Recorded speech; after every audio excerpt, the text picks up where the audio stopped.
மட்டுமல்ல, மதம் மாற்றி கல்யாணம் செய்வேன். இந்த பிள்ளை மதம் மாறியது.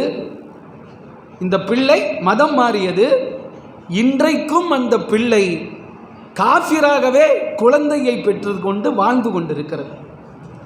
கடைசியில் அந்த தகப்பனார் அந்த பிள்ளைகிட்ட கேட்டார், ஏம்மா, நான் இப்படியெல்லாம் உன்னை வளர்த்தனேன், நான் இப்படியெல்லாம் கொண்டு போய் உன்னை பள்ளிக்கூடத்திலே காலேஜிலே தவம் கிடந்து இப்படியெல்லாம் உன்னை பராமரித்தேனே, இவனோட எப்படி உனக்கு கனெக்ஷன் ஏற்பட்டுச்சு? அந்த பிள்ளை சொன்னது, ஒரு நாள் நாம் ட்ரெயினில் சென்றோம் அல்லவா, அப்பர் பர்த்தில் நான் படுத்திருந்தேன், எனக்கு நேராக இவன் படுத்திருந்தான், இவனுக்கும் எனக்கும் ஏதோ ஒரு விதத்திலே அப்பொழுது ஏற்பட்ட கனெக்ஷன் தான் இறுதியில் இந்த இதற்கு வந்து முடிந்திருக்கிறதுன்னு சொல்லிச்சு. நம்ம நினச்சி பார்க்க முடியுமா? சொல்லுங்க பார்ப்போம். ஒரு நெட்டு என்று இருப்பதின் காரணத்தால், ஒரு வலை தளம் இருப்பதின் காரணத்தால் அந்த பிள்ளையின் கையிலே போன் இல்லை. ஆனால் அப்படி இருந்தாலும் கூட ஒரு கனெக்ஷன் ஏற்பட்டு மார்க்கத்தையே விட்டு வேறு ஒருவனோடு சென்று பிள்ளையை பெற்றெடுத்து இன்றைக்கும் அந்த பெண் வாழ்ந்து கொண்டிருக்கிறாள்.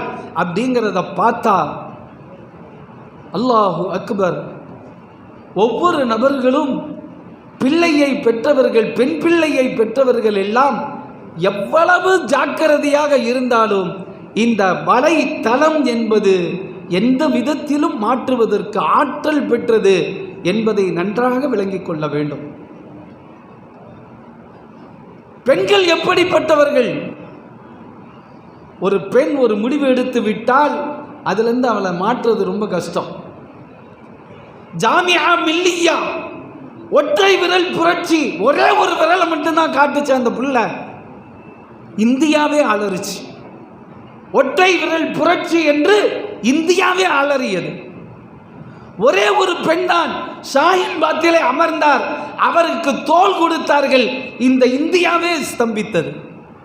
ஒரே ஒரு பெண் தான் கர்நாடகாவிலே நான் புர்காவை போட்டுக்கொண்டுதான் பள்ளிக்கூடத்திற்கு வருவேன், நாரே தக்பீர் அல்லாஹு அக்பர் என்று சொன்னது ஆட்சியையே மாற்றியது. ஒரு பெண் நினைத்தால் இருக்கக்கூடிய ஒரு ஆணை மிகச்சிறந்த ஆணாகவும் மாற்ற முடியும். அதே ஒரு பெண் நினைத்தால் தானே தன்னை சீரழித்துக் கொள்ள முடியும் என்பதற்கு பலவிதமான உதாரணங்கள் இருக்கிறது. எனவே இக்கட்டான மிக ஆபத்தான சூழ்நிலையிலே நாம் அமர்ந்து கொண்டிருக்கிறோம்.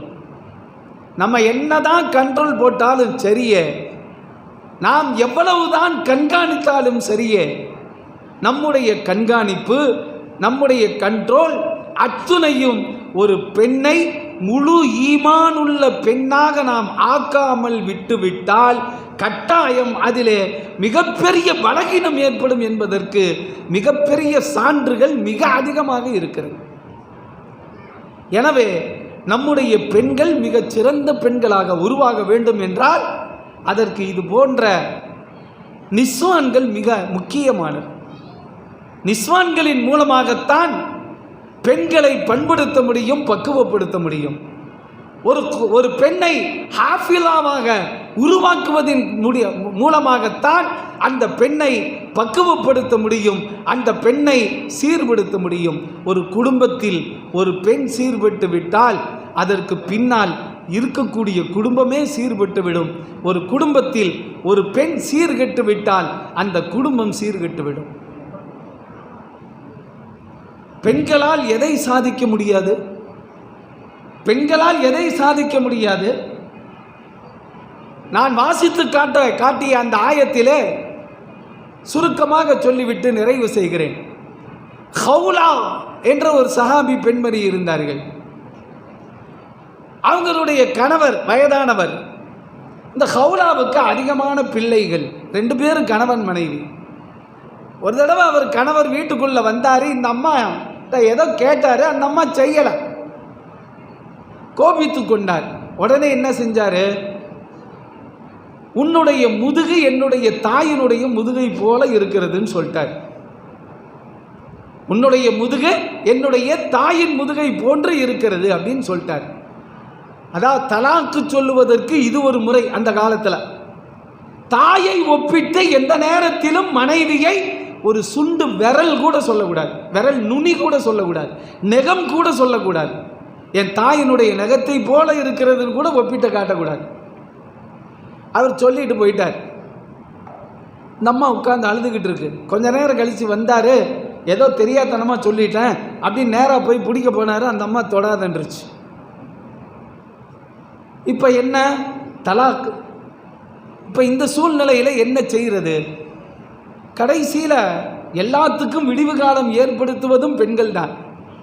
ஹவுலா ஒரு புர்காவை எடுத்து போட்டு ரசூல்லாட்ட நேராக போயிட்டாங்க. அது வரைக்கும் அதுக்கு என்ன தீர்வுங்கிறது இஸ்லாத்தில் குர்ஆனில் இறக்கி வைக்கப்படவில்லை. நேராக போனாங்க, ரசூல்லாட்ட சொன்னாங்க. ரசூலுல்லாஹி ஸல்லல்லாஹு அலைஹி வஸல்லம் தலாக் ஆயிடுச்சுன்னாங்க. யார் ரசூல்லா, உங்கள்கிட்ட விடிவு கிடைக்கும் அப்படின்னு நான் வந்தேன்.